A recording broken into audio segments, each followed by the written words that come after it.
시청자 여러분 안녕하십니까? 지난 4.15 총선에서 우파가 몰락했을 때 저는 이렇게 낮은 수준의 정치의식을 가진 국민이 싫다. 그래서 저는 국민의 몰락을 개탄했었습니다. 그러면서도 저는 여러 차례 말씀드렸습니다. 하지만 자세하게 따지고 보면 의석수는 190대 110이지만 지역구 득표율로 따지면 좌파 53, 우파 42, 11%포인트 차이밖에 되지 않는다.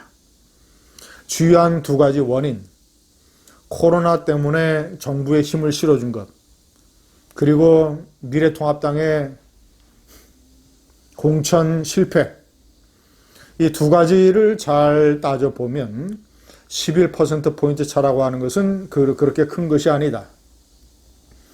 충분히 두 가지 요인이 없어지면 나중에 역전할 수 있다.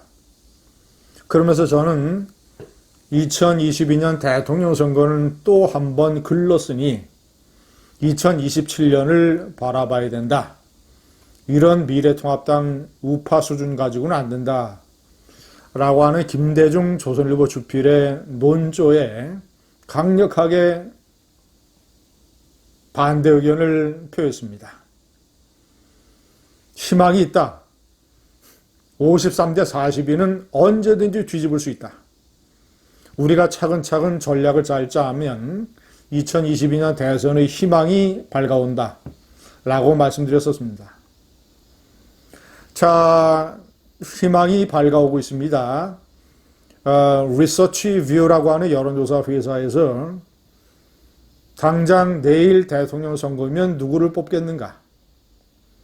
야권 후보가 42%, 여권 후보가 41%. 한 달 전에는 36대 46이었습니다. 한 달 전에 비해서 10%, 11%포인트 차나 대대적인 역전이 이루어졌습니다.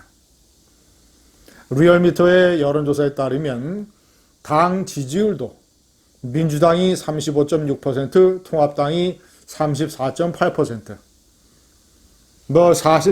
사실상 같다고 할 수 있습니다. 한 달 새에 이렇게 무서운 민심의 변화가 일어나고 있습니다.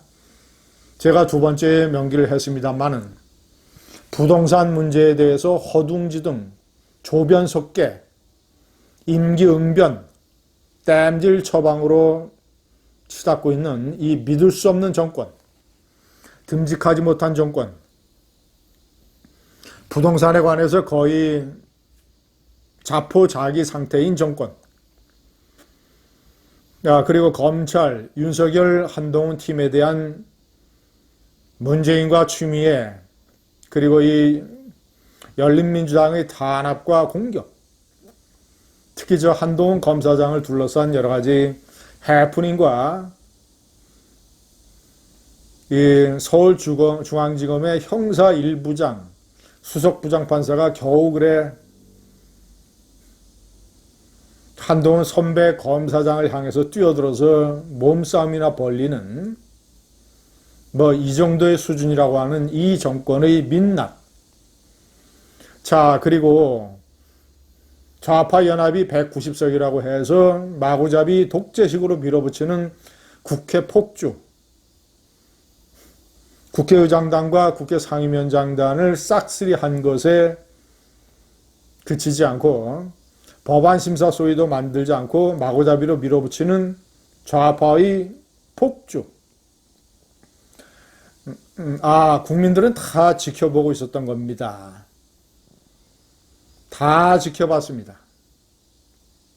이런 것들이 쌓여서 이 민심의 대규모 이반이 벌어지고 있습니다. 자, 그러나 시청자 여러분, 이 민심의 이반이라고 하는 것은 우파가 정권을 탈환해 오는 것에 필요 조건에 지나지 않습니다. 충분 조건은 아닙니다.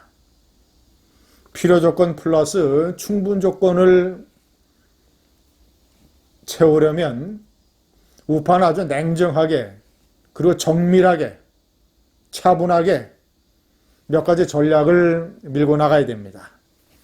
첫 번째가 윤석열 검찰총장을 적극 영입해야 됩니다.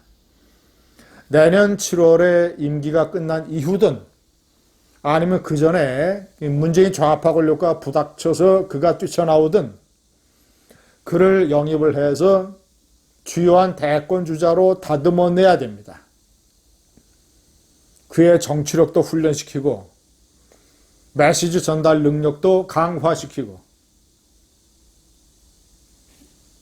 인맥과 또는 정책 개발 능력 이런 것도 수업을 많이 시키고 그래서 원석 상태의 윤석열 총장을 보석으로 다듬어야 됩니다. 저는 윤석열 총장이 상당한 정치적인 의욕을 가지고 있다고 판단을 합니다. 윤석열 총장의 지인들을 제가 자세하게 취재를 해보면 윤석열 총장은 상당한 정치력을 가지고 있고 특히 사람들을 끌어들이는 포용력, 흡인력을 가지고 있으며 조직장악력 그리고 무엇보다도 그의 뛰어난 정치력이라고 하는 것은 그가 정치에 상당한 의욕을 가지고 있다는 것도 동시에 보여줍니다. 개인적으로 한번 따져보십시오. 내년 7월 달에 검찰총장 임기를 마치면 그는 61세가 됩니다.